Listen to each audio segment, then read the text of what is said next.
मित्रों, आज की अपनी कथा का नाम है मदद। उस दिन सवेरे 8 बजे मैं अपने शहर से दूसरे शहर जाने के लिए निकला।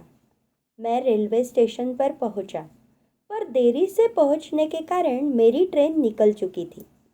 मेरे पास दोपहर की ट्रेन के अलावा कोई चारा नहीं था। मैंने सोचा कहीं नाश्ता कर लिया जाए। बहुत जोर की भूख लगी थी। मैं होटल की ओर जा रहा था। अचानक रास्ते में मेरी नज़र फुटपाथ पर बैठे दो बच्चों पर पड़ी। दोनों लगभग 10-12 साल के रहे होंगे। बच्चों की हालत बहुत खराब थी। कमजोरी के कारण अस्थिपिंजर साफ दिखाई दे रहे थे। भूखे लग रहे थे वे। छोटा बच्चा बड़े को खाने के बारे में कह रहा था और बड़ा उसे चुप कराने की कोशिश कर रहा था। मैं अचानक रुक गया। दौड़ती भागती जिंदगी में पैर ठहर से गए। जीवन को देख मेरा मन भर आया। सोचा इन्हें कुछ पैसे दे दिए जाए। मैं उन्हें 10 रुपए देकर आगे बढ़ गया। तुरंत मेरे मन में एक विचार आया, कितना कंजूस हूँ मैं। 10 रुपए का क्या मिलेगा? चाय तक ढंग से न मिलेगी। स्वयं पर शर्म आई, फिर वापस लौटा। मैंने बच्चों से कहा, कुछ खाओगे? बच्चे थोड़े असमंजस में पड़ गए। जी, मैंने कहा, बेटा मैं नाश्ता करने जा रहा हूँ, तुम भी कर लो। वे दोनों भूख के कारण तैयार हो गए। मेरे पीछे पीछे वे होटल में आ गए। उनके कपड़े गंदे होने से होटल वाले ने डांट दिया और भगाने लगा। मैंने कहा, भाई साहब, उन्होंने जो खाना है वो उन्हें दे दीजिए, पैसे मैं दूंगा। होटल वाले ने आश्चर्य से मेरी ओर देखा। उसकी आंखों में उसके बर्ताव के लिए शर्म साफ दिखाई दी। बच्चों ने नाश्ता, मिठाई, लस्सी मांगी।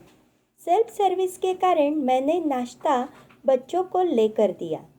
बच्चे जब खाने लगे, उनके चेहरे की खुशी कुछ निराली ही थी। मैंने भी एक अजीब आत्मसंतोष महसूस किया। मैंने बच्चों को कहा, बेटा अब जो मैंने तुम्हें पैसे दिए हैं उसमें 1 रुपए का शैम्पू लेकर हैंडपंप के पास नहा लेना और फिर दोपहर शाम का खाना पास के मंदिर में चलने वाले लंगर में खा लेना।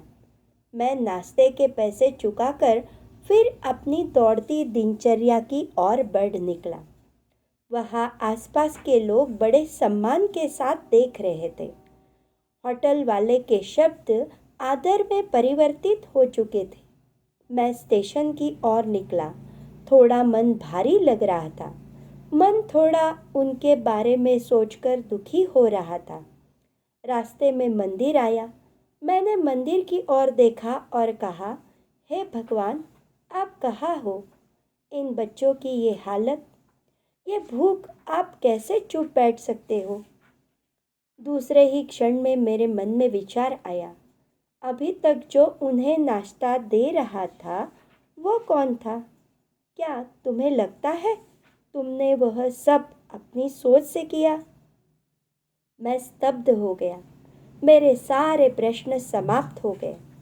ऐसा लगा जैसे मैंने ईश्वर से बात की हो। मुझे समझ आ चुका था, हम निमित्त मात्र है। उसके कार्यकलाप वो ही जानता है, इसलिए वो महान है। भगवान हमें किसी की मदद करने तभी भेजता है जब वह हमें उस काम के लायक समझता है। यह उसी की प्रेरणा होती है। किसी मदद को मना करना वैसा ही है जैसे भगवान के काम को मना करना।